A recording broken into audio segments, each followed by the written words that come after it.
لیے جمعیت علماء ہند نے یہ اعلان کیا کہ ہم الیکشنی سیاست سے الگ ہیں، لیکن جو سیاسی پارٹیاں ہیں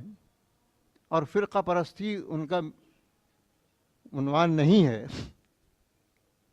یا جو ان کے جو دستور ہیں اس میں فرقہ پرستی نہیں ہے بلکہ جمہوریت ہے، سیکولرزم ہے، ایسی جماعتوں کی ممبر بننا یا ان کے قومی